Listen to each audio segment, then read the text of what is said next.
This video is made for adult collectors because she shatters the competition because there's like literally no other toys of shatter like this. Why did You're a brave warrior.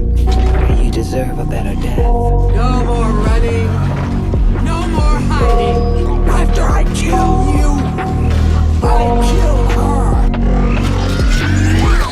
I've been feeling weird. I can't seem to focus good enough. Nothing's really clear. Sometimes it could be a little tough. I just need to feel like the end's in sight for me. But let's be really real. Anxiety can foggy all this stuff. So Metagate did that drift, and it was pretty good. It had 2 of its 3 modes be successful and fun to transform, and the other one just sort of But once you get the hang of it, it's really nice. This though, it had a bit larger of a learning curve. I sat there with the blank page open on my laptop trying to figure out what mode to start this video in, because there's so much to discuss when getting into each one. But I want to start with the robot mode because it's my video and your mom, I don't know. Speaking of your mom, this segue makes no sense. This video is brought to you by TF Safari.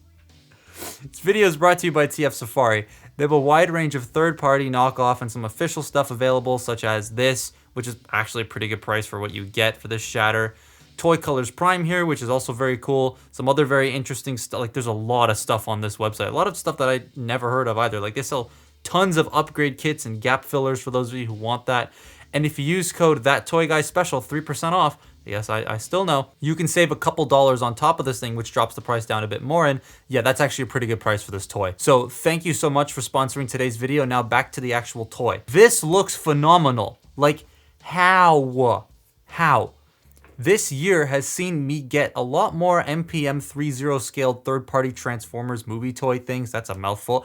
And I'm gonna be honest, this is probably the best looking one by a mile. The level of detail is mostly okay. There are certain parts where it either looks a bit plain or disjointed. Like on the belly, the pistons, they're just surrounded by nothing. And the screws on the wings are a lot, though that's the other side is the car door and they'd be exposed on that side, so it's a lose-lose either way. I don't see them getting around that. Those are the only real detail issues I have with this thing. She looks fantastic otherwise. The legs really nail that distinct shape and orientation she had with the wide hips, the angled thighs mixed with the slightly set back knees and the skinnier shins and the shorter shins. Like, they nail that. And the arms looking stellar with the right amount of detail on the gunmetal-y black parts. Though there is a gap in the forearm, which might bug some people. And the head, it's perfect, I think. They nailed the look of Shatter in this film. Looking at this make the lines from the movie pop into my head, and it's great. The beady red eyes and the way the mouth is done, the details pop and don't get lost without there being any actual shading. And they're relying on natural shadows to do that, and it works quite well. And her presence is so commanding, like she really pulls your attention from anything on a shelf. The red is such a lush red. The white, it was a little less white and more gray in the film, if I'm being honest, but like, I kind of like the white a little bit more. It makes everything stand out a tiny bit more, and it looks less boring to me. Though there are some painted parts that do tend to chip a little bit, so that's something you want to be careful of. It's mainly just tabs that are painted that do chip, but just be careful. The back is probably as clean as it can be. This is the orientation I prefer the backpack to be in. What's nice though is you can kind of orient it however you want. This is how I prefer it. It's a bit closer to itself and shoved together. She comes with her hand cannon and a bunch of missiles that you can plug in to the like tabs on it. You can also plug them into straight into the arm. She's also like tall as hell, and for $150-ish, it feels like a lot of toy already. And then there's the plastic quality. It actually feels nice for the most part. There are a couple places where it feels like a little bit of that slippery stuff cheaper third-party companies use, but a majority of it is very much just fine. And this thing can pose. Like, she looks good standing there, yeah, intimidating, but also poses so fucking well.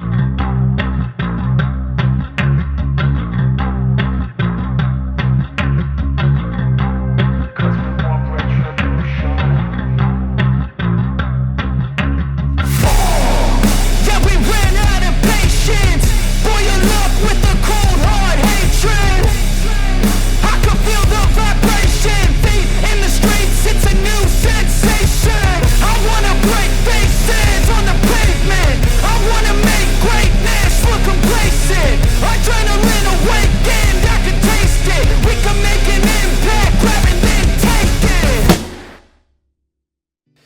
So get out of the front. There is quite a lot of stuff that this thing does, but there is also quite a lot of stuff it does. It's a little annoying, and that's just like the lower legs areas do some weird things, and the shoulder pad. So it's a lot. So the head is on a hinge and a ball joint, so she can look down all that way, up all that way. You get a little bit of tilt. You got your full rotation. She can like there's a lot to go on there. And what's nice is this little piece right here is actually a softer material. So I can do this without it snapping. So you can like manhandle the head and that's not going to break, which is very nice. The shoulders are on a series of hinges. There's one here, here, and then one at the underneath the shoulder pad. So you got out that far on one hinge, out that far on the other hinge. You got forward and back as per usual. The wings do get in the way of the backward movement though, but that's just the nature of the design. And then you have butterfly joints. She's doing the just do it pose. You got bicep rotation, a single jointed elbow that bends all of the way. Whoa! All right, let's not do that again. You got wrist rotation, a hinge down. This is more for transformation, but like both of them do it. I think it's just because the hands are mirrored. You got the 3-finger trigger finger split, and the thumb is like individually articulated. The torso, there is a little bit of like prep stuff you have to do with the torso to make it work. And that's just basically moving the hip skirts. Then you can rotate the waist. You got the ab crunch, which crunches all the way forward. And then you have the hips, which is really interesting because you'd think, oh, they bend here and then this piece is gonna knock into here and not move. No, the hinge for the hip is actually in here a little bit more. It's inset. So you can get the hip out that far, which is probably as far as you need it to go, but I would have liked it to go a tiny bit further. But yeah, that's as far out as they go. It's not terrible. You got thigh rotation, which is oddly just really satisfying to do because it covers up all this stuff. The legs are held together by this plate and this plate. And I find on this leg specifically, this just comes out real easy.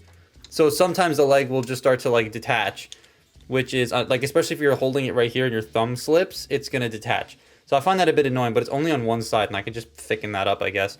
Knees, single joint that bend all the way on a very, very soft ratchet. Then you have an ankle tilt down here that tilts about that far, and then you have another one that tilts about that far. However, the lower leg problem, like I said, it's not a big problem so much as it is just me not handling it properly because I'm in front of a camera. But these wheels tab into the back of the legs here, right? They, a lot of times will just like come out. If you're holding the legs and you push this, because this button right here pops the tire out. You can't see that. It pops the tire out. So if you're holding, you're like, oh, boom, you pushed them both, and then she starts falling over. So you just got to be careful with that sort of stuff. And also, my ankles are a tiny bit loose. They're a tiny bit loose when they come like undone from the wheel section. So I can fix that as well. It's just a screw and some floor polish, I think. But yeah, it's fine. But yeah, that is her articulation. Oh, and the wings. They can go in and out. Out about that far. I do wish they could go out a little bit more. That would have been nice, but the way that they're hooked up, that's just kind of impossible. But it would have been nice if they made these landing gear maybe telescopic like this, so they could have flexed out a bit more. That would have been cool. But yeah, her posing is very, very good.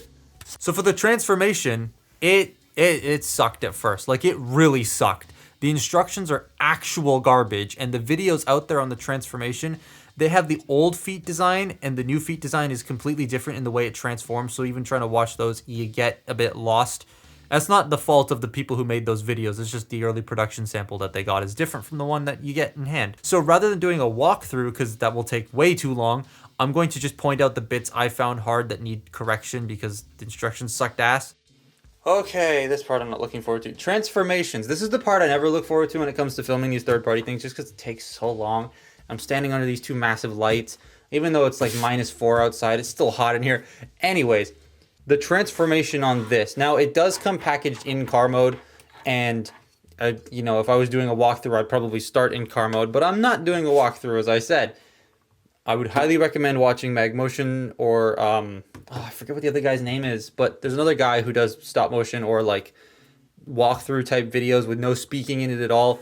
Those are out right now. I highly recommend watching those because they'll probably show you most of what, because there are some changes, but most of what you need to do better than the instructions. And then obviously there will be an MGO JTI. But I'm going to basically walk you through all the bits that I found difficult, starting with the whole thing. We'll start by undoing the backpack and then just bringing all of this sort of out, just like so. Now she got coattails. Oh, there she goes. I guess we'll also unpeg the wings from the shoulder pads. That'll help. So we're gonna do car mode first because I like the car mode better than the jet mode, so we'll do that first. Now, the torso going into robot mode is extremely difficult to figure out, so I'm gonna show you how to do that right now. So we're gonna unpeg that, and then we're gonna unpeg the chest section right here, and bring this up. Unpeg, bring this up. So when it asks you to peg the chest in, right, you're gonna have the chest flat, and it's gonna say you're gonna have to bend it, like bend the corners and peg it in. But it's kind of difficult to do because you can't quite see what's going on in there, but there is a tab right there that's gonna go into a slot in the headlight section here. So what you're gonna have to do is, you're gonna have to focus on it so that people can see what you're doing. Pull it out a little bit, bend the thing, and then peg it into place. That's how you got to do it. It's a little annoying because this plastic here, none of it is made to flex, and there's a die cast piece, so it can be a bit stiff, but that is how you are supposed to peg in and unpeg that section. So now we're looking like a little bit of a mess. You rotate this around, you come over here. Now the head actually has to be, the shoulders need to be out of the way. The head has to be sideways for car mode. That's the only way you're gonna get everything to sort of fit properly, is it has to be sideways. I'm standing up for this one, so the audio might sound a bit weird, but you're gonna push these buttons to release the tires. Like that. God, they shoot out with a lot of force. So, next thing you're gonna wanna do is, I just realized that this should not have been done now. See, this is what I mean with this transformation. There are points where you're like, bring this out. You're supposed to unfold all of this first. Yeah, so I had done that the wrong way. So you want to fold that out first, then collapse these in. This will sit a lot nicer into place. And then these legs here, if they peg in, there we go, will sit properly. See that? You want to do it the correct way, not the incorrect way like I just did. Do it the correct way. So now that we have all that folded out, I'm going to move this up for now because that'll help us fold out this section and collapse the cockpit back into place. And look at that, we are getting car. So now that we got all that done, you would peg the hands in, and now we can work on the doors. So the doors here are basically just take these sections and just sort of pull it up, and then it will rotate around like so. Then you flip this over. We're gonna leave this open because you need to now compress this in. So this part can be a little bit tricky, and you might need to unpeg this section to get it all in, and then just peg it back together. And once you've done that, just get it all pressed in. You then fold the wheel out like so, then fold this down and tap it into place. Tap it into place, there we go, and then flip this around underneath. And that's how you do the wheel. You take these bits, you bring them down like so, bring this in, this will come over here, and then this will peg into that to hold it all into place. Then the shoulder pads, I just kind of orient them however they'll fit because they do get in the way quite a bit of a lot of things. So yeah, I just sort of put them wherever they'll actually sit flat. And then, you know, then eventually they'll just stay there like that. There we go. Now, the feet. So originally the feet just sort of stuck out the back here. And while they do kind of stick out a little bit more, they do a different method to folding away from what the instructions say, because the instructions were printed when they had the old feet. So you fold up the heels, right? You bring them up, and they go underneath all this, and you can clip this all together and keep it flat like that. Then you take the ankle tilt, you bring it all the way out, and you keep going until this ends up underneath all of that to form the tail light. Then you fold the toe down, and you can just fold that down. And that is how you do the new feet. And these are supposed to tab in up here somewhere. I can't see it properly, but that's that's basically how you do the new feet. And then once that's all said and done, that's the car mode. That's a very cool car. Yeah, it has some kibble, but the Plymouth GTX with the kit on it just looks badass and intimidating. The red really pops, and there isn't a lot of jet kibble hanging out other than maybe the wings sticking out from the bottom. A little bit of robot kibble at the front, but they hide the jet away pretty well. Even with all the junk, it kind of rolls all right as well. A little bit of scrapey at the bottom, so I'd be careful. Also, it's a very solid car mode. Nothing feels like it's going to come out or snap or break when I squeeze it. It's great. The front, though, is a very big mess of hinges and shoulders. It just looks a bit ugly, though I don't see any way of them getting around that. So, like, at the end of the day, it's fine. All right, jet mode time. This was the part I struggled with the most, and it's just because this tail section here, when we get to it, is very, very annoying. I don't know why I put the accent on. It's very, very annoying. Let's get her into jet mode. So to start with, we're gonna flip up the fake supercharger, and then what are we gonna do next? We're gonna have to unpeg everything. So you take all this, we're just gonna bring this section out like that. These are gonna become the tail fins later. We're gonna leave the feet like this because it just makes my life a whole lot easier, and it's gonna make yours a whole lot easier. We're going to come here, we're going to unpeg this, rotate the wheel, unpeg this, rotate the wheel, then take this section, bring it out, again, take this section, bring it out again, and now we have all the fiddly bits out of the way. So, let's just bring all that out. This is the hard part, is the arms. Getting them into their place is kind of annoying. So to start with, we're going to unpeg the wheels and bring them out. Those are going to become like the engines and stuff for the jet, which I think is a very, very cool way of doing it. So to bring that out, we're going to rotate them around now because you're going to have to rotate them around later. Rotate. Open these panels up. See? Like so. There we go. Then unpeg the arms. Basically what you're doing is going back to robot mode right now. So the next thing you're going to do is you're going to pull this entire section down, and then we'll peg into the, the fog lights, spotlights, whatever they are at the top. We're going to actually get the landing gear out of the head now, because it's just easier. Also doesn't help when you've already cut your fingernails. There we go. Get the landing gear out, rotate the head, and leave it like that for now. Now the arms. You want to bring these out while also folding this down, one click, bring this out, push it all past everything else, like so. This is what's gonna become the nose cone. So this is the orientation you want everything. You want the shoulder pads here, you want this hand to look like this, inside there, and then you peg all of this together like so. Just get this all straightened out here, make sure that's not curving because it's not supposed to. Then flip it over. Then the cockpit has the nose cone in it, so you flip the nose cone out, you flip the bottom of the nose cone out, get a grip on it. This part, there we go. It's a little slippery of a piece, so it's kind of hard to do. Then you bring this entire section down. It will then peg into the arms like so. Make sure it's secure on both sides. And then you basically flip the hand flat underneath. You want to fold down the fingers like so. You got to kind of get in there and get them folded down like that.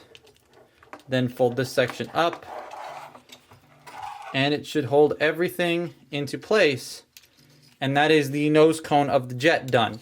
So what we're now going to do, get these sections, well, actually rotate this down like that, split the legs, bring this section out, fold the foot around, bring the knee out a little bit so that you can rotate this all the way down, bring the knee out a little bit, rotate that down. Now you're gonna also want to fold out the cheating landing gear because that is going to be necessary. Then you just fold this up and then collapse it all back together like so. That will come all the way up like that and just sit there. You collapse this section back in and just make sure it's all pegged together. Get that all shoved into place like so. That'll form the fuselage. We'll deal with those in a minute. Now comes the fun part, wings and the tail fins. Bring this section down and peg it together. Now we're meeting the first part of the tabs I had to sand down, which were these two. I had to get, they would not go together. I had to cut them a little bit, and then now they work. But they're also oriented incorrectly, the hinge. Let's get the hinge situated properly. There we go. Then you just peg this together like that. Peg the tail fin together like so. Now comes the fun part, the wheels. You want to take the tail fins out of the wheels, split them, fold the tail fin back in, and they're just gonna kind of sit there. Like, I haven't found a great way to do it. All the videos I've seen, they just sort of put them there and leave them. So, just gonna do that like so. And then this tail fin will peg into the rims.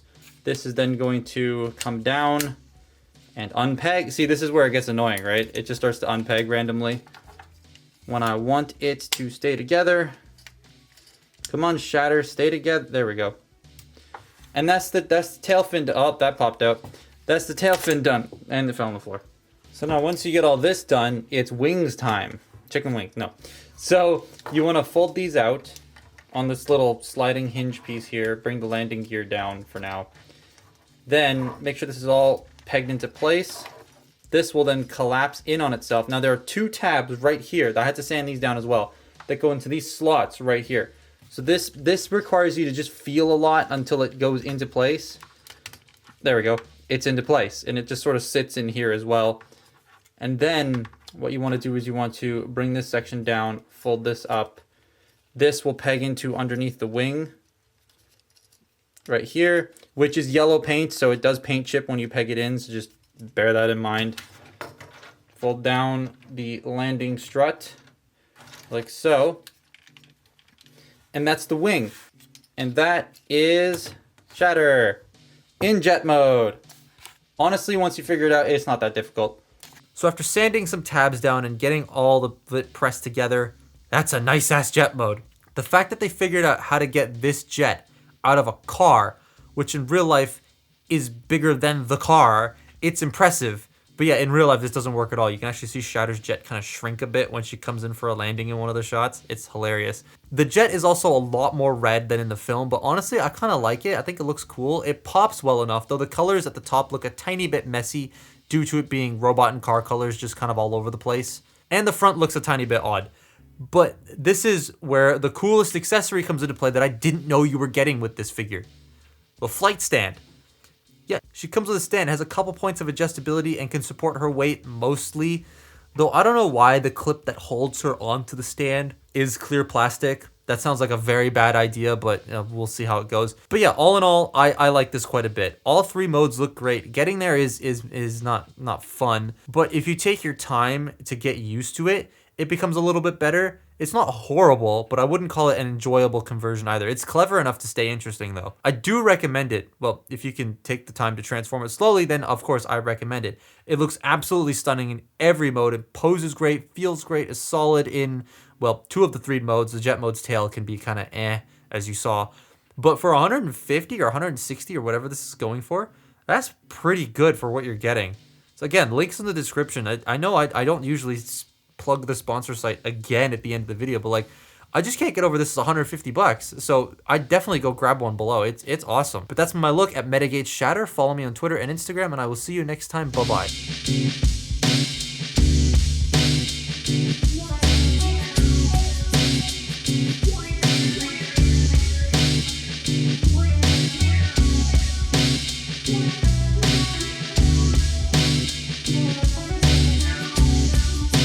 Yeah.